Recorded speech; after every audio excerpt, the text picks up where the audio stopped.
Hello. I'm going to read the true story of the Three Little Pigs by A. Wolf. I'm not sure if I read this one before, but that's okay. It's a really good one. It's one of my favorites. So we're going to read it again. So this is the front. This is the back. This is the spine. What's really great about this book is that it's told from the wolf's point of view.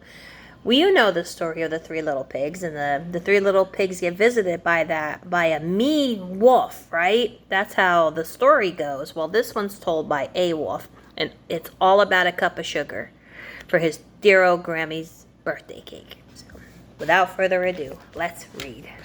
This is a good one. All right. The true story of the Three Little Pigs.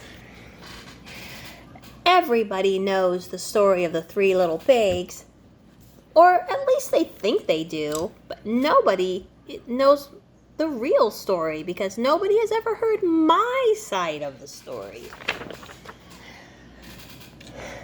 I'm the wolf, Alexander T. Wolf. You can call me Al. I don't know how this whole big bad wolf thing got started, but it's all wrong.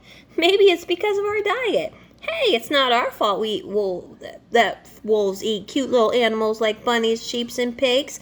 That's just the way we are. If cheeseburgers were cute, folks would probably think that you were big and bad too. That's a big burger. Like I was saying, the whole big bad wolf thing is all wrong. The real story is about a sneeze and a cup of sugar. This is the real story. Way back, and once upon a time, I was making a birthday cake for my dear old granny, and I had a terrible sneezing cold, and I ran out of sugar.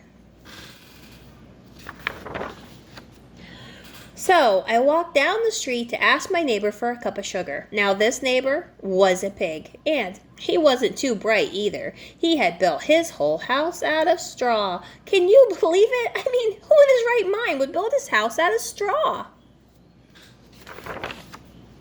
Of course, the minute that I knocked on the door, it fell right in, and I didn't want to just walk into someone else's house, so I called, Little pig, are you in? No answer. I was just about to go home without a cup of sugar for my dear old granny's birthday cake, and that's when I felt my nose start to itch, and I felt a sneeze coming on. Well, I huffed, and I snuffed. And I sneezed, a great big sneeze. And you know what?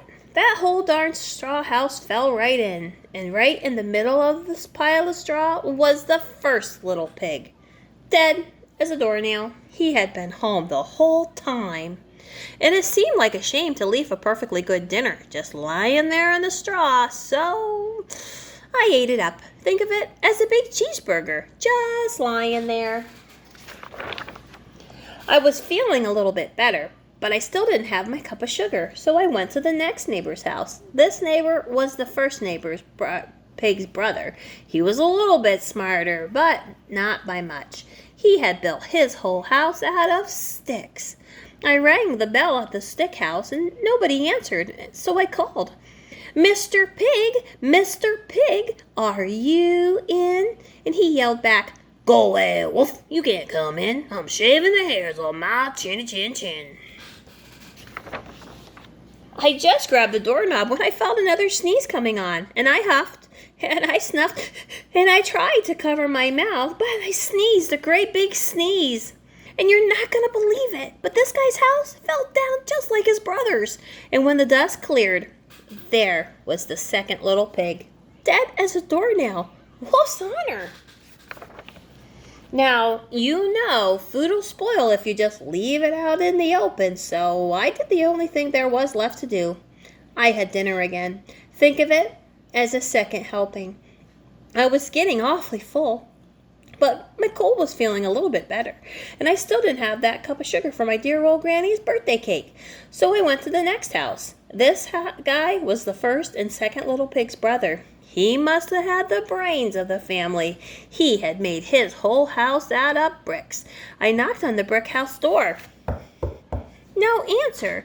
So I called, Mr. Pig, Mr. Pig, are you in? And you know what that rude little porker said?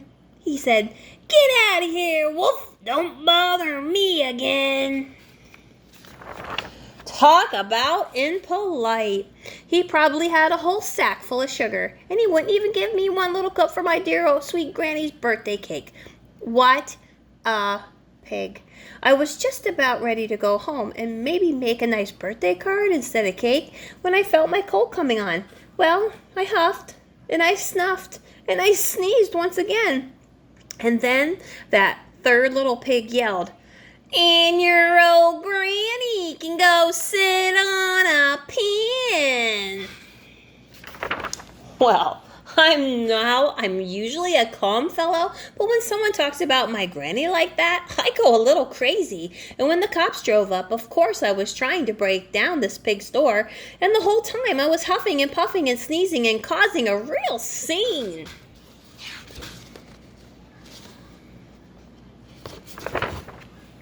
And the rest, they say, is history.